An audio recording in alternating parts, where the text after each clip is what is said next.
Hello, good morning students. कैसे हैं आप सब। आज मैं आपको अकाउंटिंग इक्वेशन करा रही थी, उसका पार्ट 2 करा रही हूँ।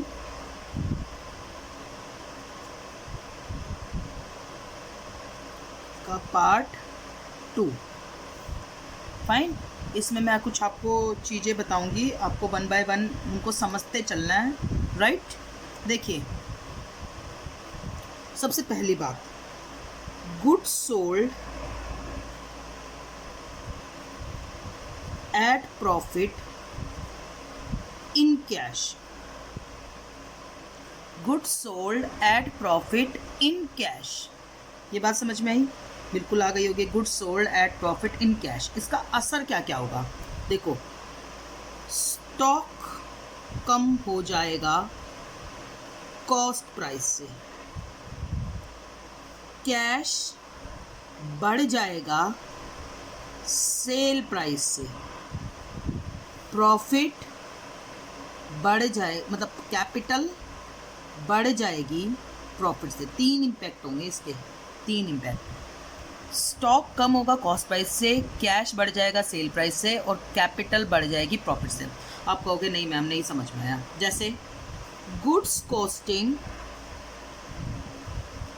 5,000 sold at 6,000 in cash.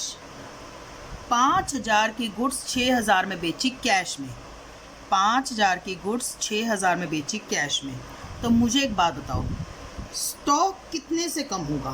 Stock कितने से कम होगा? स्टॉक जाएगा 5,000 से, स्टॉक में माइनस हो जाएंगे 5,000। कैश बढ़ जाएगा 6,000 से, और कैपिटल बढ़ जाएगी 1,000 से। समझो, 5,000 से स्टॉक कम होगा। 5,000 कौन सा प्राइस है? कॉस्ट प्राइस, कॉस्टिंग ना। कैश बढ़ेगा कौन से प्राइस से? सेल प्राइस से। 6,000 में बेची है, सोल्ड एट 6,000। और प्रॉफिट से आपकी बढ़ जाएगी कैपिटल, क्योंकि जितना प्रॉफिट होता है उससे कैपिटल बढ़ जाती है, जितना लॉस होता है उससे कैपिटल कम हो जाती है। समझ में आ रही है बात या नहीं आ रही है? तो goods sold at profit in cash. अगला point, point number 2, page number 2। Goods sold at profit in credit. Profit पे बेची है, क्रेडिट पे। तो स्टॉक कम हो जाएगा कॉस्ट प्राइस से, है ना। कैश, कैश नहीं, अब की बार उधार में बेची है ना, तो डेटर बढ़ जाएंगे सेल प्राइस से, और कैपिटल बढ़ जाएगी प्रॉफिट से। समझे कि नहीं समझे? अब आप कहोगे कि मैम एग्जांपल देके बताओ। जैसे goods costing 10,000 sold at 11,000 at credit. अब मुझे एक बात बताओ, माल तो 10,000 का चला गया, स्टॉक में कम हो जाएंगे 10,000। उधार में बेची है, नगद बेची थी तो कैश बढ़ता था। उधार में बेची है तो डेटर बढ़ेंगे, डेटर बढ़ेंगे 11,000 से, और कैपिटल बढ़ेगी 1,000 से। स्टॉक कम होगा कॉस्ट प्राइस से, डेटर बढ़ेंगे सेल प्राइस से, और कैपिटल बढ़ेगी प्रॉफिट से। 10 का माल 11 में बेचा तो माल चला गया 10 का, डेटर मतलब देनदार बढ़ गए 11 के, और 1,000 का हमारा प्रॉफिट हो गया। ये हमारा सेकंड पॉइंट हो गया। समझ में आ रही है बच्चों? आज की क्लास का second point. Now next point, एक एक चीज इलेबोरेट करके बताऊंगी, अब टेंशन ना लो। Third case, goods sold in cash at loss. तो देखो, नगद बेची है लेकिन लॉस पे, कैश बढ़ेगा सेल प्राइस से, स्टॉक कम होएगा कॉस्ट प्राइस से, और चूंकि लॉस पे बेची है तो कैपिटल कम हो जाएगी लॉस से। लॉस पे बेची है तो कैपिटल कम हो जाएगी ना। लेट्स सपोज करो, देखो, goods costing 5,000 sold at 4,500 in cash. 5,000 की गुड्स 4,500 में बेची। अगर 5,000 की गुड्स 4,500 में बेची है, गुड्स 5,000 की थी, बिकी 4,500 में है, समझ गए? तो मुझे बताओ कैश कितना आएगा, 5,000 या 4,500? अगर 5,000 का सामान 4,500 में बेचा तो कैश 4,500 आएगा। स्टॉक कितने का कम हो गया, 5,000 का, और कैपिटल कम हो गई क्योंकि लॉस हो गया। 5,000 की चीज़ 4,500 में बिकी है 500 का, तो कैश बढ़ गया कौन से प्राइस से, सेल प्राइस से। स्टॉक अगेन कम हो गया किससे, कॉस्ट प्राइस से, और कैपिटल कम हो गई किससे, लॉस से। समझ गए या नहीं समझ गए? 5,000 का माल 4,500 में बिका है तो कैश बढ़ा 4,500, माल चला गया 5,000 का, 500 रुपये का लॉस हो गया, वो हमारी कैपिटल में से क्या हो जाएगा, माइनस हो जाएगा। समझ में आ रही है बात या नहीं आ रही है? Now the next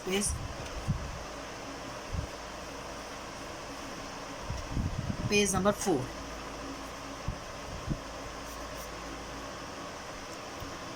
goods sold eight loss on credit.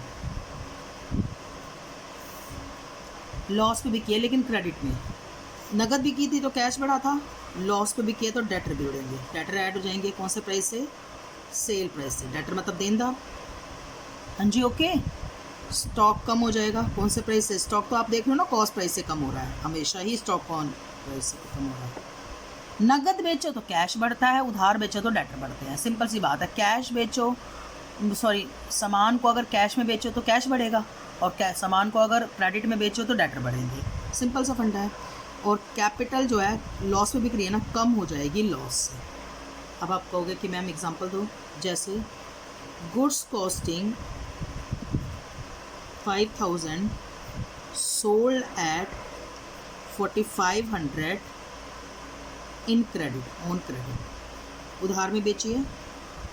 तो मुझे बताओ 5,000 की गुड्स 4,500 में बेची है, तो डेटर कितने से बढ़ेंगे, देनदार 5,000 रुपये देंगे, 4,500 देंगे वो हमें, 4,500, क्योंकि 5,000 का माल हमने उन्हें 4,500 में बेच दिया, तो वो तो अब हमें 4,500 देंगे ना, 4,500 यानी कि सेल प्राइस, वो तो हमें सेल प्राइस ही देंगे ना। लेकिन हमारा स्टॉक कौन से वाला चला जाएगा, 5,000 का, यानी कि कॉस्ट प्राइस। और लॉस है तो हमारी कैपिटल क्या हो जाएगी, कम हो जाएगी 500 से, तो ये हमारा लॉस है। समझ गए नहीं समझ गए भाई? 5,000 का माल 4,500 में गया है।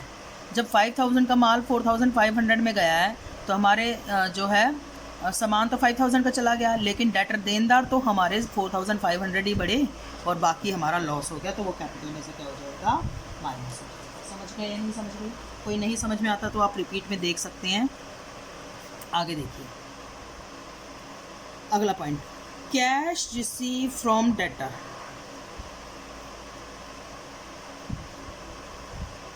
तो बताओ क्या होगा cash receive from debtor, debtor से कैश मिला है तो कैश बढ़ेगा और डेटर क्या हो जाएंगे, कम हो जाएंगे। लेकिन लेकिन लेकिन जैसे एग्जांपल देखो, Ram paid 5,000 to us, Ram ने 5,000 रुपये पे किए हमको, तो बताओ कैश कितने से बढ़ गया, 5,000 से, और राम नाम का डेटर कम हो गया, डेटर कम हो गया कितने से, 5,000 से। समझ गए या नहीं समझ गए? राम नाम का डेटर कम हो गया कितने से, 5,000 से। क्लियर होगी ना? राम ने हमें 5,000 रुपये पे किए, तो राम कौन होगा भाई, हमारा डेटर होगा ना, देनदार होगा ना। अब देनदार ही नहीं रही, मैं मान लिया तो मेरी फीस दे दो, तो तुम अब मेरे देनदार थोड़ी ना रहोगे। तो राम डेटर से, डेटर कम हो गया और कैश बढ़ गया। समझ गए या नहीं समझ गए? लेकिन अगर इसी में थोड़ा सा इन्होंने ट्विस्ट मार दिया, पेज नंबर 6,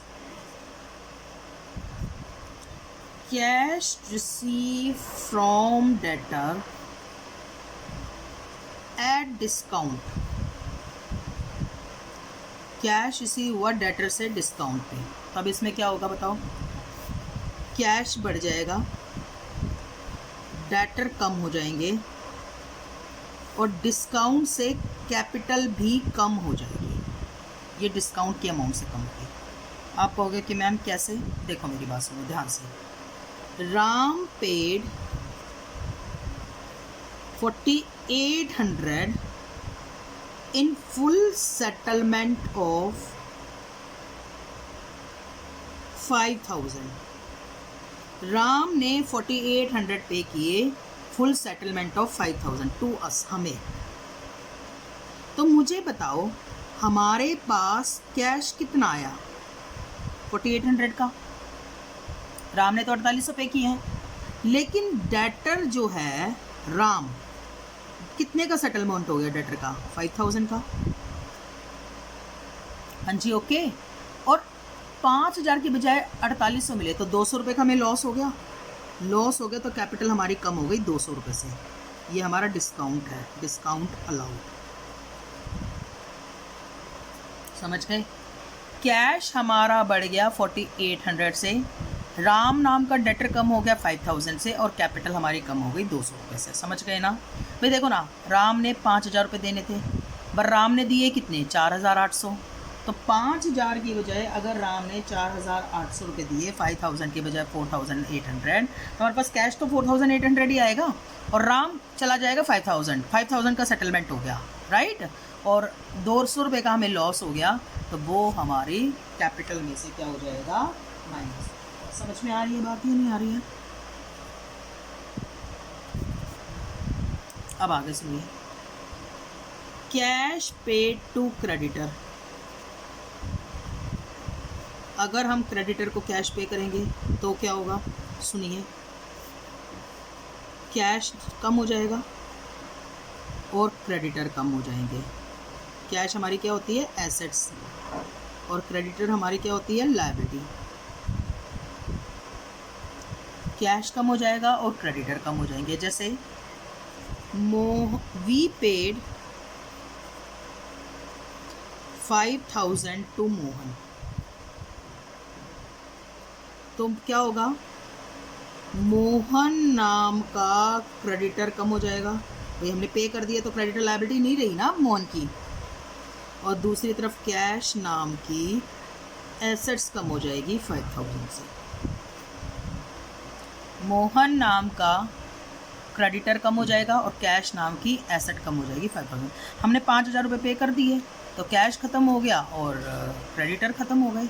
लेकिन हम क्रेडिटर को कैश डिस्काउंट पर भी पे कर सकते हैं। तो देखिए, वी पेड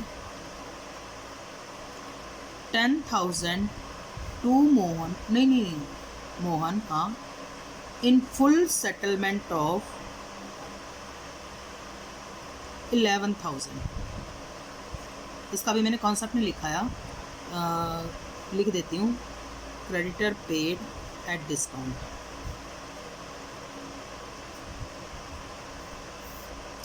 तो payment to creditor at discount,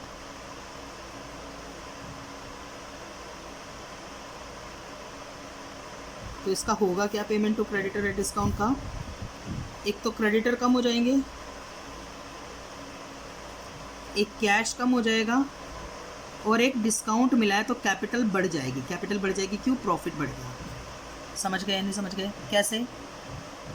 11,000 रुपये देने थे, 10 दिए, तो मुझे बताओ कैश कितने से कम होगा। कैश कम होगा 10,000 से। 11 देने थे, 10 दिए, तो कैश 10 से कम होगा। लेकिन क्रेडिटर जिसका नाम मोहन है, उसका कितने का सेटलमेंट हो गया, 11 का, और कैपिटल जो है वो बढ़ गई 1,000 से, प्रॉफिट की अमाउंट से। सुनो बच्चों, ध्यान से सुनो। किसी को हमने 11 देने थे और उसको हमने 10 दे के काम चला लिया। 11 देने थे, 10 दे के काम चला लिया, तो 1,000 का हमारा प्रॉफिट ही हो गया ना। 11 देने थे, 10 दे के काम चला लिया, तो 1,000 का हमारा क्या हो गया, प्रॉफिट ही हो गया। वो कैपिटल में क्या हो जाएगा, ऐड। आपको पता है सारे प्रॉफिट कैपिटल में ऐड होते हैं, सारे लॉसेस कैपिटल में से माइनस होते हैं। Page number 9, depreciation on assets.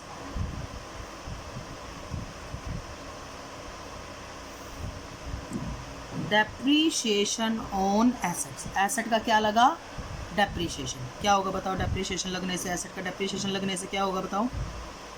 एक तो कैपिटल कम हो जाएगी, कैपिटल किस अमाउंट से कम हो जाएगी, डेप्रीशिएशन की अमाउंट से। और एक हमारी एसेट्स कम हो जाएगी। देखो मेरी बात सुनो, लैंड एंड बिल्डिंग 1,00,000 डेप्रीशिएटेड बाय 10%। 1,00,000 की लैंड एंड बिल्डिंग डेप्रीशिएटेड मतलब कम हो गई। कम हो गई तो एक तो लैंड एंड बिल्डिंग नाम की एसेट खत्म हो जाएगी 10,000 से। कैसे? 1,00,000 का 10% 10,000 होता है। 1,00,000 का 10%, देखो हमने लैंड एंड बिल्डिंग खरीदी थी 1,00,000, हमें पता है 10 साल चलेगी, तो हर साल 10% उसकी वैल्यू कम हो रही है। 10 साल चलेगी तो हर साल 10% वैल्यू कम हो रही है, यानी हर साल 10,000 वैल्यू कम हो रही है। 10,000 कम हो रही है तो लैंड एंड बिल्डिंग में से कम कर दिया 10,000, और कैपिटल में से भी कम कर दिया, क्योंकि एसेट की वैल्यू खत्म हो रही है तो हमारा डेप्रीशिएशन है। डेप्रीशिएशन है तो हमने कैपिटल में से भी क्या कर दिया, कम कर दिया 10,000। समझो मेरी बात, समझो। अगर लैंड एंड बिल्डिंग की वैल्यू कम हो रही है तो एक तरफ तो एसेट की वैल्यू कम हो रही है तो एसेट में से माइनस कर दिया, और दूसरी तरफ कैपिटल की वैल्यू कम हो रही है तो कैपिटल में से भी माइनस कर दिया। समझ में आ रही है बात या नहीं आ रही है? Okay, now the next.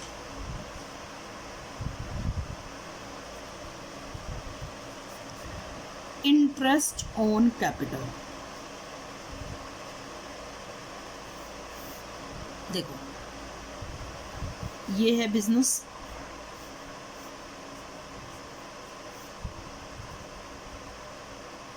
और ये है ओनर। समझ गए? कैपिटल किसने दी? ओनर ने बिजनेस को। कैपिटल दी ओनर ने बिजनेस को।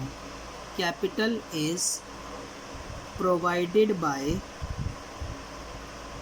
Owner to business. ठीक है, तो इंटरेस्ट कौन देगा? इंटरेस्ट कौन देगा? बिजनेस देगा ओनर को। Interest is provided by business to owner. तो ये इंटरेस्ट बिजनेस के लिए लॉस हो गया, और बिजनेस का लॉस अल्टीमेटली किसका लॉस? ओनर के लिए लॉस। भाई ये interest, this interest is loss to business, तो अल्टीमेटली लॉस टू ओनर, तो अल्टीमेटली कैपिटल में से माइनस हो जाएगा। और दूसरी तरफ ये इंटरेस्ट दिया किसने है? बिजनेस ने ओनर को, तो प्रॉफिट टू ओनर, तो इसलिए कैपिटल में प्लस होगा। समझ में आ रही है ना? सिंपल सी बात है। इंटरेस्ट ऑन कैपिटल कैपिटल में ही ऐड होता है और कैपिटल में से ही माइनस होता है। समझो मेरी बात, सुनो। इंटरेस्ट ऑन कैपिटल किसने दिया? किसने दिया बताओ? इंटरेस्ट ऑन कैपिटल दिया बिजनेस ने ओनर को, तो बिजनेस का खर्चा तो ओनर का खर्चा, बिजनेस का खर्चा ओनर का खर्चा, और ओनर का खर्चा कैपिटल में से माइनस होगा। और दिया किसको? ओनर को, तो ओनर का ही फायदा। मान लिया, देखो सपोज करो क्वेश्चन में कैपिटल दे रखी है 1,00,000 और इंटरेस्ट ऑन कैपिटल है 10%, तो बताओ इंटरेस्ट ऑन कैपिटल कितना निकलेगा? इंटरेस्ट ऑन कैपिटल निकलेगा 1,00,000 का 10%, यानी कि 10,000। यह आ गया इंटरेस्ट ऑन कैपिटल। 1,00,000 का 10% 10,000, तो ये 10,000 कैपिटल में ही ऐड हो जाएंगे और कैपिटल में ही माइनस हो जाएंगे। सिंपल सी बात है। इतना समझ में नहीं आ रहा तो इतना रट लो बस, कैपिटल में से ही ऐड और कैपिटल में ही minus. Interest on capital, capital में ही ऐड, कैपिटल में ही माइनस।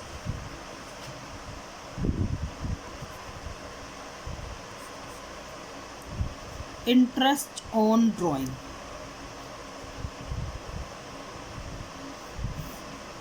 अगेन कॉन्सेप्ट देखो। ये बिजनेस है, ये ओनर है,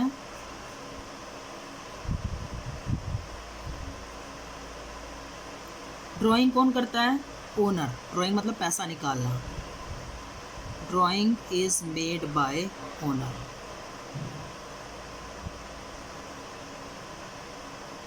ठीक है। तो इंटरेस्ट ऑन ड्राइंग कौन देगा? ओनर देगा बिजनेस को। तो इंटरेस्ट ऑन ड्राइंग, भाई ड्राइंग ओनर ने की है, पैसा किसने निकाला है? ओनर ने। किससे? बिजनेस से। ओनर ने पैसा निकाला बिजनेस से, तो ब्याज कौन देगा? भाई एक बात बताओ, मैं तुमसे पैसा ले रही हूँ तो मैं ब्याज दूंगी, तुम मुझसे पैसा ले रहे हो तो तुम ब्याज दोगे। उधार लेने वाला ही ब्याज देता है ना, उधार लेने वाला, पैसे लेने वाला ही इंटरेस्ट देता है। तो यहाँ पैसे किसने लिए हैं? ओनर ने, तो इंटरेस्ट भी कौन देगा? ओनर देगा। तो interest is on drawing is paid by owner to business. अब ओनर ने पे किया, देखो interest on drawing paid by owner, तो किसके लिए लॉस हो गया? Loss to the owner. तो कैपिटल में क्या होगा? माइनस होगा। और interest on drawing receive by business, तो प्रॉफिट ऑफ बिजनेस, और profit of business ultimately profit of owner, और प्रॉफिट ऑफ ओनर हो गया तो कैपिटल में ही प्लस हो जाएगा। इसका मतलब कैपिटल में से ही माइनस और कैपिटल में से ही प्लस। लेट्स सपोज करो ड्राइंग दे रखी है 20,000 और इंटरेस्ट ऑन ड्राइंग है 10%। तो अब मुझे बताओ IOD लिख दूं? Interest on drawing, interest on drawing 20,000 का 10% 2,000। सिंपली कैपिटल में आप ऐड कर दोगे 2,000 और कैपिटल में से ही माइनस कर दोगे 2,000। इंटरेस्ट ऑन कैपिटल और इंटरेस्ट ऑन ड्राइंग का सेम कॉन्सेप्ट है, कैपिटल में ही ऐड किया जाता है, कैपिटल में ही माइनस। इंटरेस्ट ऑन ड्राइंग भी और इंटरेस्ट ऑन कैपिटल भी, कैपिटल में ही ऐड, कैपिटल में ही माइनस। देखो मैं आपको लॉजिक दे के बता रही हूँ, देखो मेरी बात सुनो। कैपिटल किसकी थी? कैपिटल थी, इंटरेस्ट ऑन कैपिटल में दोबारा देखो, कैपिटल थी ओनर की, किसने? बिजनेस को दी थी। तो लॉस बिजनेस के लिए क्यों है? क्योंकि इंटरेस्ट कौन पे कर रहा है? Interest is paid by business to owner. तो जब बिजनेस ने ओनर को ब्याज दिया तो बिजनेस के लिए लॉस हो गया, तो लॉस ओनर के लिए हो गया, है ना। और इंटरेस्ट ऑन किसी प्रॉफिट ओनर के लिए क्यों है? क्योंकि रिसीव्ड बाय ओनर, तो इसलिए ओनर के लिए प्रॉफिट हो गया। कैपिटल किसने दी है? कैपिटल दी है ओनर ने बिजनेस को, तो ब्याज कौन देगा? बिजनेस देगा ओनर को। तो बिजनेस के लिए लॉस हो गया, बिजनेस के लिए लॉस हो गया तो ओनर का लॉस हो गया, कैपिटल में से माइनस। और प्रॉफिट हो गया ओनर के लिए क्योंकि ओनर ने रिसीव किया है, तो कैपिटल में प्लस। सिंपल सी बात है, रट्टा लगा लो, टीचर रट्टा लगवा देते हैं रीज़न समझाए बिना। बस बच्चों इंटरेस्ट ऑन कैपिटल, कैपिटल में से माइनस, कैपिटल में से प्लस, और इंटरेस्ट ऑन ड्राइंग भी कैपिटल में से ही माइनस, कैपिटल में प्लस। तो रट्टा लगा लो चाहे समझ लो, आप लोगों की मर्जी है, आप लोग जैसा चाहते हो वैसा कर सकते हो। क्लियर हो गई बात? ये नहीं हो गई? तो ये अकाउंटिंग इक्वेशंस के कुछ पॉइंट्स थे, राइट। आप इनको, और पिछली क्लास के यहाँ पर आकर हमारा अकाउंटिंग इक्वेशन का चैप्टर खत्म हो गया, हमें सिर्फ इसके क्वेश्चंस करने हैं, राइट ना। ओके, हमें सिर्फ इसके क्या करने हैं? क्वेश्चंस। देखो कितना आसान चैप्टर था, राइट। तो इधर देखो पहला पेज था, स्टॉक नाम की एसेट्स कम हो जाएगी, कैश नाम की एसेट्स बढ़ जाएगी और कैपिटल कम हो जाएगा, राइट। मैंने लिखना भूल गई थी कौन सी एसेट है कौन सी लायबिलिटी है। ये पेज नंबर 1 है, स्टॉक नाम की एसेट्स कम हो जाएगी, डेटर नाम की एसेट्स बढ़ जाएगी और कैपिटल में ऐड हो जाएगा। ये पेज नंबर 2 है, कैश नाम की एसेट्स बढ़ जाएगी, स्टॉक नाम की एसेट्स कम हो जाएगी और कैपिटल में माइनस हो जाएगा। लॉस पे बिका था ना, तो कैपिटल में से माइनस हो जाएगा। डेटर नाम की एसेट्स बढ़ जाएगी, स्टॉक नाम की एसेट्स कम हो जाएगी और कैपिटल में से माइनस हो जाएगा। ये पेज नंबर नेक्स्ट है, कैश नाम की एसेट्स बढ़ जाएगी और डेटर नाम की एसेट्स कम हो जाएगी। ये पेज नंबर 5 है, कैश नाम की एसेट्स बढ़ जाएगी, डेटर नाम की एसेट्स कम हो जाएगी ये पेज नंबर 6 है। यहाँ से लिख दिया था लायबिलिटी, एसेट और लायबिलिटी लिखना शुरू कर दिया था मैंने यहाँ पर। यहाँ पे देखिए कैश नाम की, क्रेडिटर नाम की लायबिलिटी कम हो जाएगी, कैश नाम की एसेट्स कम हो जाएगी। ओके, ये पेज नंबर 8 है। ये पेज नंबर 9 है। ये पेज नंबर 10 है। 2 तो 3 बार पढ़ना पड़ेगा इंटरेस्ट ऑन कैपिटल और इंटरेस्ट ऑन ड्राइंग को, ये थोड़ा सा कंफ्यूजिंग है। पेज नंबर 11 है, इसलिए मैं इसको बस यहीं तक करा के छोड़ रही हूँ। बस इतना आपको करना है बच्चों, और फिर अगली क्लास में इसके क्वेश्चंस करा दूंगी और अगली क्लास में चैप्टर ख़त्म हो जाएगा। बस 10 नंबर आपके। Thank you so much, bye बच्चों, बाय।